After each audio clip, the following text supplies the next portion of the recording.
महाराज की जय। परमाराध्य सद्गुरु महाराज के पावन चरणों में नमन। पूज्य मंचासीन वसुदेव बाबा के पावन श्री चरणों में नमन। पूज्य बाबा के चरणों में नमन। आदरणीय बुजुर्ग सत्संगीगण, धर्म प्रेमी सज्जनों, माताओं, बहनों तथा प्यारे बच्चों, अभी हम लोग रामचरितमानस से गुरु की महिमा सुन रहे थे। जीवन मुक्त ब्रह्म पद चरित सुनहि तज ध्यान, जे न हरि कथा करहि रति दान। इसको अर्थ को थोड़ा समझिए। जो साधक जीवन मुक्ति की दशा में चले गए, साधना करके जिन्होंने मुक्ति पा लिया है, जिनकी गति ब्रह्म पर हो गई है, यानी ब्रह्म से परे निःशब्द में जिनकी गति हो गई है, ऐसे महापुरुष भी ध्यान साधना छोड़ करके सत्संग सुनते हैं, हरि कथा श्रवण कर। थोड़ा आवाज बढ़ा दे। मतलब जिन्होंने सब कुछ प्राप्त कर लिया, जिन्होंने ईश्वर का दर्शन कर लिया, जिन्होंने मुक्ति को पा लिया, वो भी सत्संग सुनते हैं, सुनना चाहते हैं। तब यदि हम आप जो साधारण मनुष्य हैं, अगर सत्संग से प्रेम नहीं करते हैं, तो तुलसीदास जी कहते हैं तिनके ही पाषाण, उनका हृदय पत्थर की तरह कठोर है। जब महापुरुष और संत भी समाधि छोड़ के सत्संग सुनते हैं और हम आप रुचि न लें, तो हमारा हृदय पत्थर के समान कठोर है। बहुत से लोग सोचते हैं कि हम कोई दीक्षा लिए हैं कि हम जाके सत्संग सुनेंगे, हम क्या सत्संगी हैं कि सत्संग सुनेंगे। ये बहुत बड़ी अज्ञानता है। ये सत्संग सत्संगियों के लिए नहीं है। ये सत्संग किन के लिए है? जो भी मनुष्य शरीर में आ गए हैं, सबके लिए, सबके लिए। याद रखिए, जिस भगवान श्री राम ने कहा बड़े भाग मानुष तन पावा, वही भगवान राम फिर क्या कहते हैं? बड़े भाग पाए सत्संगा, अब बिनहि प्रयास होय भव भंगा। बड़े भाग से सत्संग मिलता है। कौन कह रहे हैं? भगवान राम। तो सत्संग किनको मिलता है? गाय भैंस को, पशु पक्षी को नहीं, मनुष्य के लिए नहीं कहा गया। तो एक बार भगवान कहते हैं बड़े भाग से मनुष्य शरीर मिला। अब फिर पहले तो उस जीव का बड़ा भाग है जिसको मनुष्य शरीर मिला, और फिर उस मनुष्य का बड़ा भाग है जिसको सत्संग मिला। भगवान जब कहते हैं बड़े भाग से सत्संग मिलता है, तो पशु पक्षी को तो नहीं कह रहे हैं, वो मनुष्य को कह रहे हैं कि तुमको मनुष्य शरीर तो मिल गया, लेकिन बड़े भाग पाई सत्संगा, क्योंकि सत्संग के द्वारा बहुत सुविधा पूर्वक बिना कष्ट उठाए जीव भवसागर से पार हो जाता। तो सत्संग मनुष्य मात्र के लिए, सत्संगियों के लिए नहीं। याद रखिए। और भी एक बात समझने की है। बहुत लोगों के मनुष्य शरीर मिला है। जितने जीव हम देखते हैं मनुष्य के शरीर के रूप में, सबको परमात्मा ने मनुष्य का शरीर दिया। हमको मनुष्य शरीर मिल गया है, हम सबकी मृत्यु निश्चित होगी एक दिन, चाहे वो सत्संगी हो कि नहीं हो। होगी कि नहीं? मृत्यु सबकी होगी। अच्छा, सबको चाहते हैं कि मरने के बाद हमको सुख मिले, दुख नहीं मिले। चाहते हैं कि नहीं? ऐसा है कि जो सत्संगी हैं वो सोचते हैं कि मर करके हमको सुख मिले, और जो सत्संगी नहीं है वो सोचते हैं मर करके दुख में हम चले जाएं। ऐसा तो नहीं। जो भी मनुष्य हैं वो सब चाहते हैं कि मरने के बाद हमको सुख मिले। तो दो बातें हुई ना। एक तो जितने मनुष्य सब कोई मरेंगे, आज जो भी मरेंगे तो सब कोई चाहते हैं मरने के बाद सुख हो, सुख ही मिले, दुख नहीं मिले। तो आपके सोचने से मरने के बाद आपको सुख मिल जाएगा? सोचने से नहीं होता, विचारने से भी नहीं होता। मुंह से मुक्ति मुक्ति कहने से मुक्ति नहीं होती। कबीर साहब ने क्या कहा? धन धन कहे धनी जो होवे, निर्धन रहत न कोई। अगर धन धन कहने से कोई धनी हो जाए तो कोई गरीब नहीं रहेगा। सब बैठ करके रुपया पैसा सोना चांदी ही बोलते रहे। तो धन धन कहने से, रुपया पैसा सोना चांदी कहने से कोई धनी नहीं होता, धन कमाना पड़ता है। अच्छा, भूखा आदमी है, अब बैठ करके पूड़ी सब्जी खीर मिठाई कहते रहे तो क्या पेट भरेगा? नहीं भरेगा। मतलब क्या हुआ? अगर निर्धन आदमी धनी होना चाहता है तो धन कमाने की युक्ति जानना पड़ेगा आपको। रुपया पैसा करने से धनी नहीं हो पाइएगा। उसी तरह से जो सत्संगी है नहीं है कोई बात नहीं, मर करके सब सुख पाना चाहते हैं, लेकिन क्या सुख सुख कहने से, सुख सुख बोलने से मरने के बाद सुख मिल जाएगा? नहीं मिलेगा। तब क्या करना पड़ेगा? सुख को कमाने की युक्ति जाननी पड़ेगी आपको। मरने के बाद आपको सुख चाहिए, सबको चाहिए, सत्संगी हो या नहीं हो, लेकिन मरने के बाद सुख कैसे मिलता, कहाँ मिलता है, उसके लिए क्या करना होता है। और जब तक ये नहीं जानेंगे, अब बिना जाने मर जाएंगे तो क्या होगा? जमदूत आके ले जाएगा, तुझे नरक बीच डुबाएगा, ब्रह्मानंद फिर पछताएगा। तुझे याद हो कि न याद हो, वो मौत का दिन आएगा, तुझे याद हो कि न याद हो। मरना तो सबको है। तो सवाल यह है कि जो सत्संगी है या नहीं है, वो सोचते नहीं सत्संगियों के लिए सत्संग है। तो जो सत्संगी ने उनको विचारना चाहिए कि क्या हम मर करके सुख में जाना नहीं चाहते हैं? चाहते हैं। तो जाने के लिए क्या उपाय होगा, ये कौन बताएगा आपको? क्या मंदिर में मूर्ति लगी है वो मूर्ति बताएगी आपको? क्या गंगा जी नहाएंगे गंगा जल बताएगा आपको कि मरने के बाद सदगति कैसे होगी, सुख कैसे मिलेगा, मोक्ष कैसे मिलेगा? जल में नहा लीजिए, मूर्ति की पूजा कर लीजिए। न जल बोलने वाला है न मूर्ति बोलने वाली है। कौन बोलेगा? जो बोलने वाला यहाँ आइएगा तब ना। इसलिए संत पलटू साहब कहते हैं, जल पासान बोले नहीं, ना कछु पीवे खाए, अब पलटू सेवे संत को सब तीरथ तरी जाए। अगर संत की सेवा कीजिएगा सारे तीर्थों का फल आपको मिल जाएगा घर बैठे। लेकिन तीर्थों में जाने से आपको वो ज्ञान नहीं मिलेगा कि मरने के बाद सुख कैसे मिले। अगर आप इसकी चिंता करते हैं कि मरने के बाद भी हम सुख में जाएं, तो आपके एक ही उपाय है कि आप सत्संग में आकर के ज्ञान को प्राप्त कीजिए। यहाँ कोई जबरदस्ती नहीं है, बाध्यता नहीं है कि आपको जो हम कहते हैं वो करना पड़ेगा। सत्संग तो आप आइए, सुनिए, समझिए, विचार कीजिए, अच्छा लगे तो कीजिए, नहीं अच्छा लगे मत कीजिए। यहाँ तो ज्ञान मिलता है।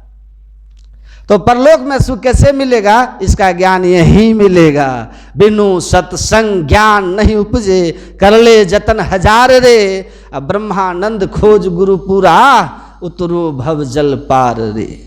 बिना सत्संग के आध्यात्मिक ज्ञान की प्राप्ति असंभव। इसलिए हमारे गुरुदेव महर्षि में ही परमहंस जी महाराज, ध्यान से सुनिएगा, 18 मार्च 1980 ईस्वी के सत्संग में, प्रवचन में कहने की कृपा किए थे। गुरु महाराज, इस संसार में सत्संग से बढ़कर के कुछ है कहा नहीं जा सकता। सत्संग करते रहिए तो मोक्ष नजदीक है। जो सत्संग करता रहेगा उसको खाने पीने पहनने ओढ़ने की कमी नहीं होगी। हमारे गुरुदेव की वाणी ब्रह्मवाणी है। इतना ही नहीं कहा, उन्होंने ये भी कह दिया कि जो कोई सत्संग से प्रेम करेगा वो पशु योनि में हरगिज नहीं जाएगा। अगर सत्संग से प्रेम हो गया, आपको प्रेम हो गया, समझिए प्रेम किसको कहते हैं? कोई प्रेम के वशीभूत खींचे चले आते हैं। वो कैसे चले आते हैं? उनको निमंत्रण कार्ड नहीं मिला व्हाट्सएप के द्वारा, मनोज बाबू ने व्हाट्सएप में मैसेज भेजा नहीं, लेकिन प्रेम है, पता चल गया, वो अपने आके बैठ जाएंगे, जगह नहीं मिले फिर भी बैठ जाएंगे, वो कोई शिकायत नहीं करेंगे, वो सुन के आनंद ले लेंगे। कुछ लोग होते हैं कि खुशामद करने पर आते हैं और वो भी दूसरे को सुनाते हैं, क्या आज बहुत काम था, तो मनोज बाबू अपने से व्हाट्सएप किए तो मन में दुख हो जाएगा, तो उनको हम बहुत अपना काम छोड़ करके तब आए हैं सत्संग में। कुछ लोगों को ऐसा लगता है कि हमको कहे हैं बात रखने के लिए ताकि इनको दुख न हो जाए, इसलिए हम आए हैं, मतलब प्रेम हमको नहीं है, हम आए हैं लोक लाज से बात रखने के लिए, बात छुआने के लिए आ गए हैं। तो ऐसे जो लोग होते हैं वो कान खोल करके कुछ बात सुन ले। मैं कैसे लोगों के बारे में कह रहा हूं, जो कहते हैं ना कि बड़ा जरूरी काम था घर में, अपना सब काम छोड़ करके इनका बात रखने के लिए हम आ गए। ऐसे कहने वाले व्यक्ति अज्ञानी है, मूर्ख है। क्यों? वो कहते हैं हम अपना काम छोड़ करके आए हैं। उनको पता नहीं है कि आप अपना काम छोड़ करके यहाँ नहीं आए, आप अपना काम करने के लिए यहाँ आए। आप अपना काम यहाँ करने के लिए ही आए हैं। गुरु महाराज ने क्या कहा, समय गया फिरता नहीं, झट ही करो निज काम, जो बीता सो बीतया बहु गहो गुरु नाम। जो समय बीत गया लौट के नहीं आएगा, अपना काम जल्दी कर लो, गुरु महाराज कह रहे हैं। तो लोग जो घर में अपना जो कुछ भी कर रहे हैं, कोई दुकानदारी कर रहे हैं, कोई चौका बर्तन कर रहे हैं, कोई भोजन बना रहे हैं, तो सब तो अपना ही काम करते हैं, कहते हैं। तो गुरु महाराज ने क्यों कहा कि झट ही करो निज काम? क्यों कहा? इसलिए कहा कि वो काम अपना काम नहीं है, अपना काम यही सत्संग है जिससे जीव का कल्याण होता है, परलोक बनता है। मतलब आप काम छोड़ करके यहाँ नहीं आए, आपको मौका मिला है सत्संग में, क्या यहाँ आकर के आप अपना काम कर लीजिए। अभी तक अपना काम आप नहीं कर रहे, घर में जो कर रहे हैं वो शरीर के लिए, संसार के लिए कर रहे हैं, वो उससे जीव का कल्याण नहीं होने वाला। ओ ये सत्संग भजन करना ही अपना काम है। तो आप काम छोड़ करके नहीं आए, आप अपना काम करने के लिए आए। इसमें आपको लाभ है, आपका स्वार्थ। यहां आकर के आप संत भगवंत की वाणी को श्रवण करते। सत्संग में आते क्या मिलता है आपको? संतों और भगवंत की वाणियों को हम लोग श्रवण करते हैं, ज्ञान लाभ होता है। और यही सत्संग करते करते करते तब पुण्य जमा होता है, बहुत पुण्य जमा होता है। साधु महात्माओं के दर्शन से क्या होता है? पुण्य जमा होता है। साधु नाम दर्शनम पुण्यम तीर्थभूता ही साधवा, तीर्थम फलंति काले न सद्य साधु समागमः। साधु संतों के दर्शन से पुण्य राशि जमा होते। साधु नाम दर्शनम पुण्यम, साधु लोग तीर्थ रूप होते हैं। बाहर के तीर्थों में जाने का फल बाद में मिलता, लेकिन सद्य साधु समागमः, संत समाज रूपी तीर्थ में स्नान करने का फल तत्काल मिलता। तीर्थम फलति कालेन, तीर्थ का फल बाद में मिलेगा आपको, लेकिन सद्य साधु समागम, सत्संग का फल तुरंत मिलेगा। क्या मिलेगा? मज्जन फल देखिए तत्काला, काको हो ही पिक बकऊ मराला। तुलसीदास जी ने क्या कहा? तत्काल फल क्या मिलता है? सत्संग करते करते कौआ कोयल हो जाता है, बगुला हंस हो जाता है। आप कहेंगे यहाँ कोई मशीन है कि कौआ को घुसाओ तो उधर से कोयल निकल गया, इधर से बगुला घुसा उधर से हंस निकल गया। ऐसी बात नहीं है। कौआ कोयल हो जाता है, मतलब इसका मतलब ये है कौआ कर्कश बोलता है। अगर आपके दरवाजे पर बैठ करके काँ बहुत करे तो आप भगा देते हैं उसको, लेकिन कोयल आकर के बोले तो आप भगाते नहीं हैं, आप उसके स्वर में स्वर मिलाते हैं। कागा किसका धन हरे, आ कोयल किसको दे, आ मधुर वचन सुनाए के जग अपनो करी ले। कौआ किसी को धन नहीं हरता कि उसको उड़ा देते हैं, कोयल किसी को धन देता नहीं है, लेकिन कोयल में क्या बात है, मधुर वचन सुनाए के जग अपनों करी ले, उसकी मीठी वाणी से सब उसका प्यारा हो जाता है, सब उसको प्यार करने लगता है।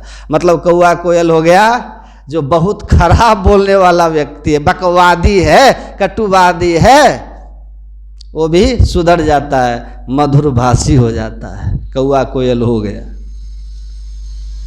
अब बगुला हंस कैसे होता है?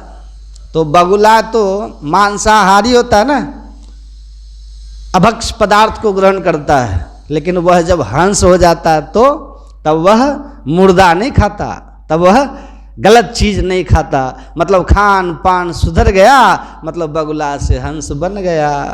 अब बोली सुधर गई तो कौआ से कोयल हो गया, परिवर्तन हो जाता है, निश्चित परिवर्तन होता है सत्संग से। अगर सत्संग से परिवर्तन नहीं होता तो याद रखिए कभी भी रत्नाकर वाल्मीकि न होता, कभी भी कांगुली माल डकैत कभी बौद्ध भिक्षु न बनता।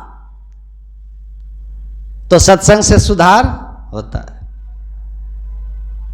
और सत्संग करते करते क्या होता है, मैंने क्या कहा, पुण्य जमा होता है, साधु नाम दर्शनम पुण्यम। और जब पुण्य जमा होगा तब क्या होगा, पुण्य पुंज बिन मिलहि न संता, असत संगति संस्कृति कर अंता। बहुत पुण्य जमा होता है तब किसी सच्चे संत का दर्शन होता है। याद रखिएगा, साधु महात्मा आपको मिल जाएंगे, लेकिन जीवन मुक्त जो संत होते हैं, हमारे गुरुदेव महर्षि में ही परमहंस जी महाराज की तरह, महर्षि संत से ही परमहंस जी महाराज की तरह, नानक और कबीर की तरह, बुद्ध और महावीर की तरह, ऐसे संतों का दर्शन बड़ा दुर्लभ होता है। जिनको बहुत पुण्य जमा होता है वही दर्शन करते हैं। पुण्य पुंज बिनु मिले न सब असंभव संभव, all impossible are possible, but without the devotion of God a person can be happy in his life, this is impossible। सारा संभव संभव, लेकिन बिना हरि भक्ति के सुख पा लेना यह संभव, कभी ये संभव नहीं हो सकता, ये संभव नहीं हो सकता। तो संत महापुरुष एक मत होके कहते हैं कि परमात्मा की भक्ति कीजिए, और गोस्वामी तुलसीदास जी महाराज कहते हैं, जेहि मार्ग श्रुति साधु लखावा, सोई मग चलत सबे सुख पावा। पाय सुख हरि कृपा संसार आशा तजी रहे, सपनहु नहीं दुख दोष दर्शन बात कोटिक को कहे। जो संत महापुरुषों ने राह बताया, सदग्रंथों में जो राह बताया ईश्वर भक्ति का, इस राह पर चलिएगा तो सदा का सुख पाइएगा। और अगर संत महापुरुषों के आदेश और उपदेश के अनुकूल नहीं चले तो सुख सपने हो नहीं। स्वप्न में भी डरिएगा, स्वप्न भी दुखद ही देखिएगा, स्वप्न भी दुखद ही देखिएगा। हर आदमी के जीवन में दुख का कारण यही है कि उसे ये नहीं पता है कि हम इस दुनिया में मनुष्य के रूप में किस लिए आए हैं, किस लिए जी रहे हैं। ये बड़े भाग मानुष तन पावा किस लिए मिला है पता ही नहीं। हल्ला मत कीजिए। क्या मतलब है इसका?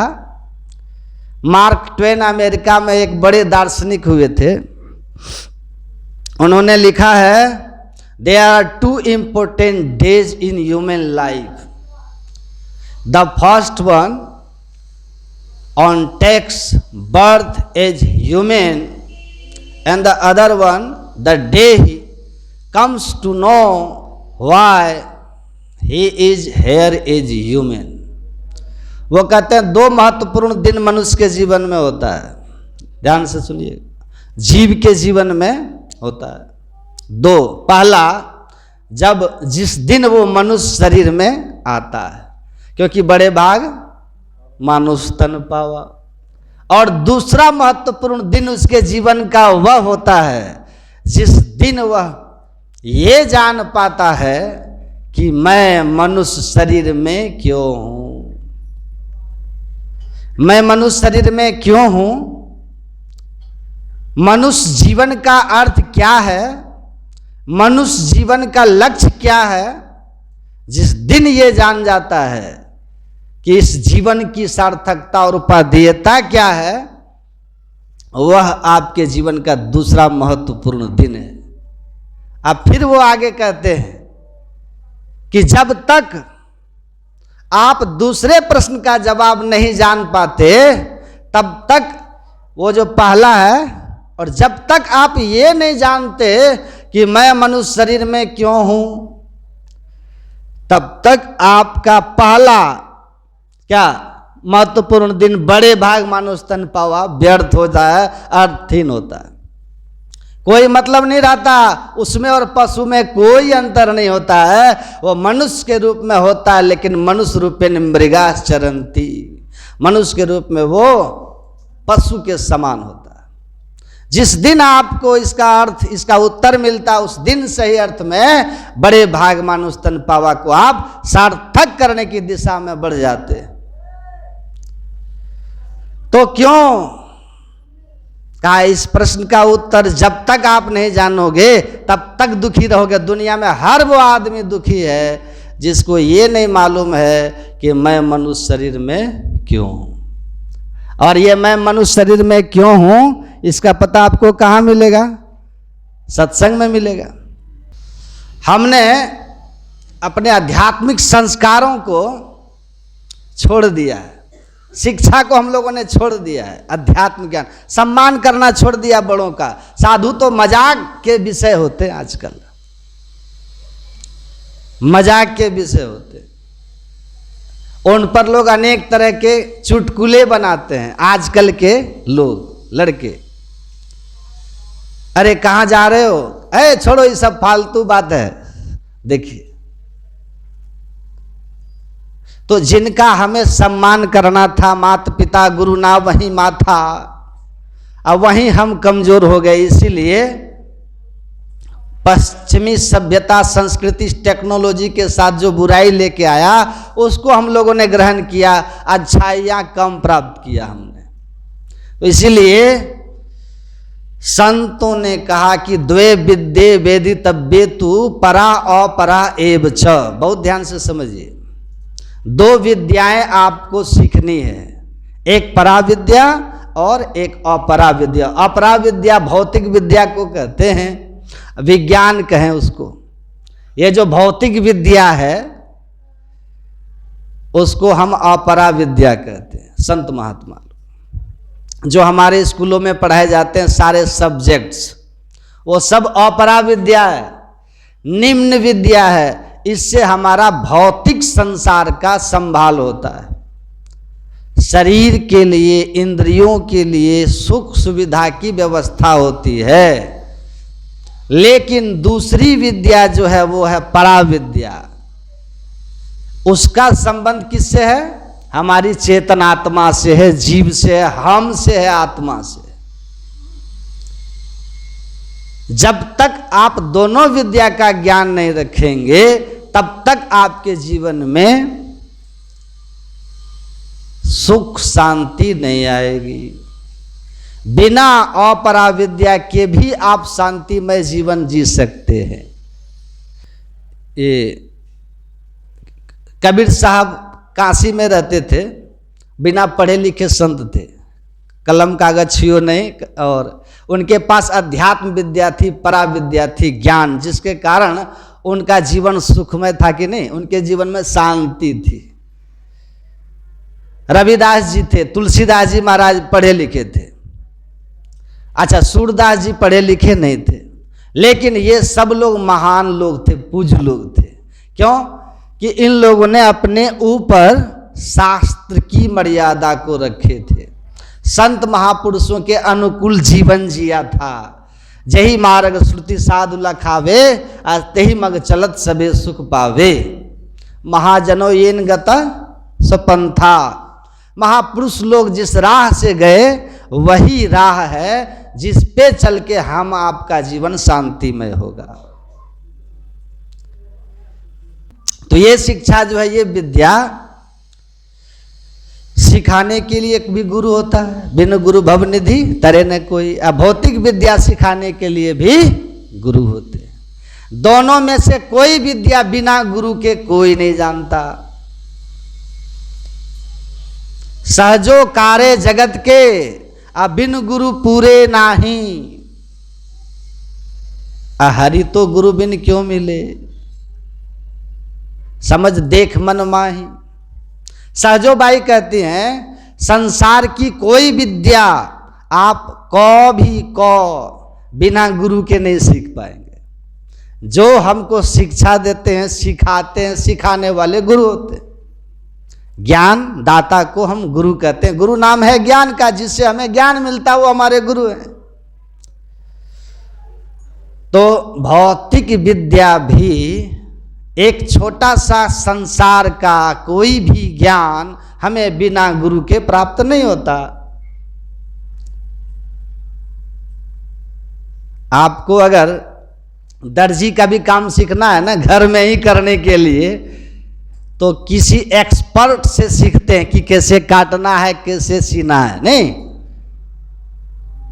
सीखते हैं कि नहीं माता है? ABC पढ़ाने के लिए भी गुरु है। किताब में लिखा है, लेकिन किताब से कोई विद्वान नहीं हो सकता,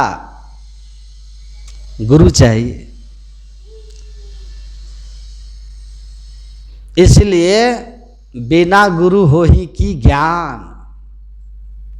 तुलसीदास जी महाराज कहते हैं बिना गुरु के ज्ञान हो सकता है क्या?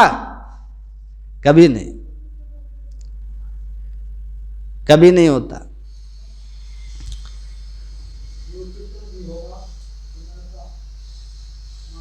तो जब संसार की कोई विद्या आप बिना गुरु के नहीं जानते हैं, तो परमात्मा पाने की जो विद्या है, जो ज्ञान है, बिना गुरु के हो जाएगा?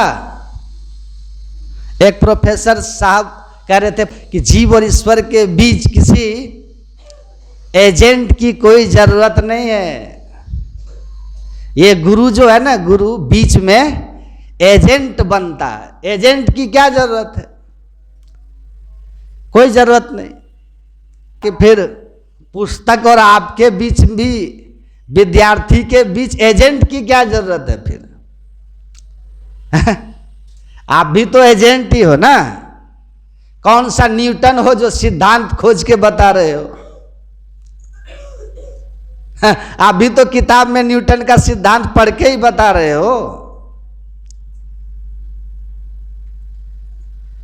तो ग्रंथ में तो है, पुस्तक में है, लेकिन उस पुस्तक और विद्यार्थी के बीच आप क्या हो? कड़ी हो ना। उस ज्ञान को उसको समझा रहे हो आप। नहीं तो समझ ही नहीं पाएगा लोग। पहले तो किताब पढ़ने लायक ही नहीं हो पाएगा, पढ़ेगा तब न समझेगा। अब बहुत सी बातें किताबों में ऐसी है कि पढ़ना आ जाएगा, लेकिन आप पढ़ के समझ नहीं पाओगे। कभी तभी तो मास्टर बीच में खड़े किए जाते हैं कि इस पुस्तक की चीज है सर, ऐसा लिखा है सर, नहीं समझ में आ रहा है। पढ़ तो रहे हैं, समझ में कहाँ आ रहा है? उसको समझाने के लिए भी गुरु चाहिए, टीचर चाहिए। हर कदम पर गुरु चाहिए। उसी तरह से अध्यात्म है, धर्म है, ईश्वर भक्ति है, ये भी बिना गुरु के आप नहीं जान सकते। ग्रंथ में तो है, अर्थ ही नहीं खोज पाओगे। क्या अर्थ है? बड़े भारी भारी विद्वान लोग फंस जाते हैं, अर्थ ही समझ में नहीं आता। क्यों? कि उस अर्थ, उस ग्रंथ का जो भाव है, उसको केवल विद्वत्ता के बल पे आप नहीं जान सकते। उसको जानने के लिए भी साधना का भी बल चाहिए, जो अध्यात्म है। रामधारी सिंह दिनकर, राष्ट्र कवि, ध्यान से सुनिएगा। भागलपुर विश्वविद्यालय के उस समय कुलपति थे रामधारी सिंह दिनकर।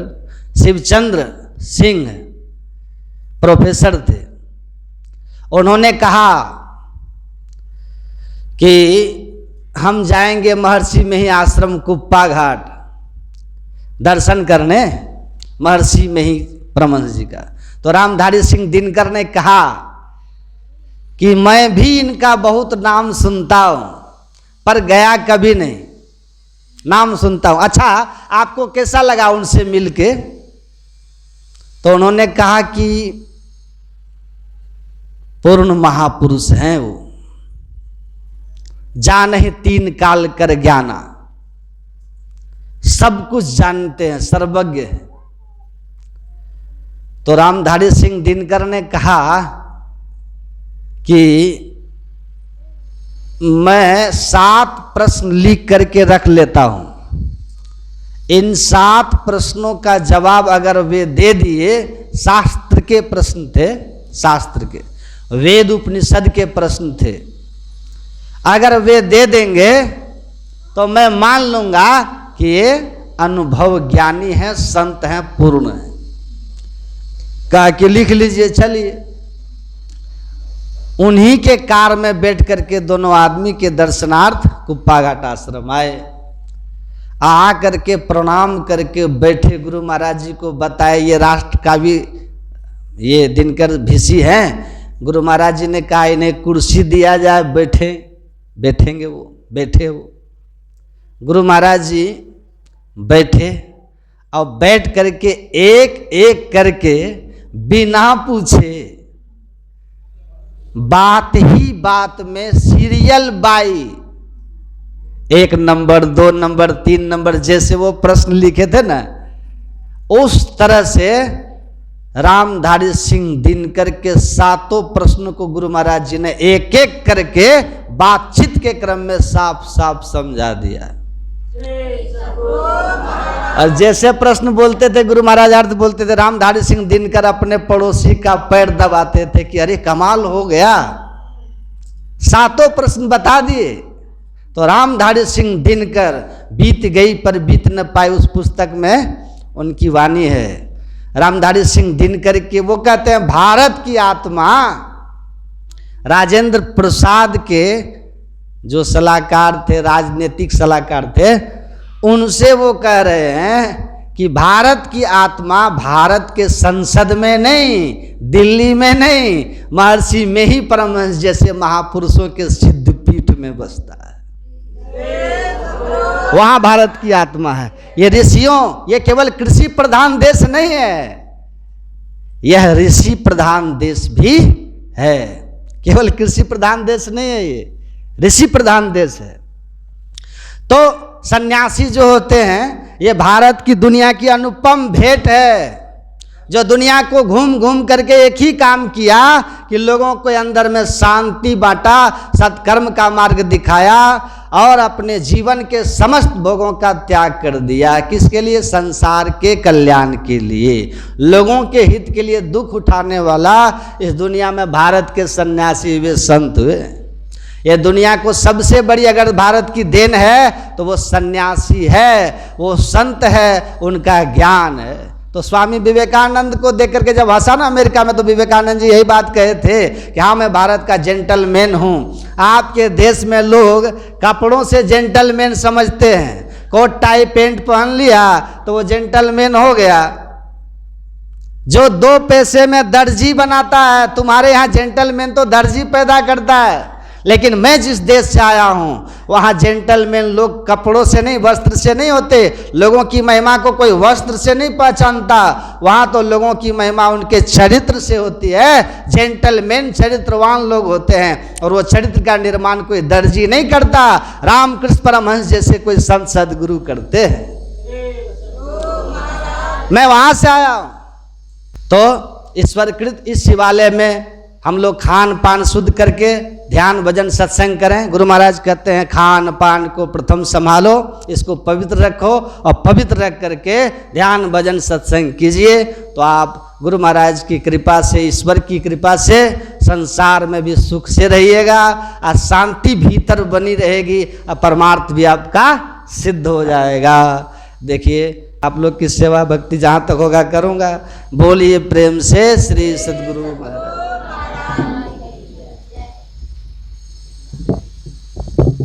Oh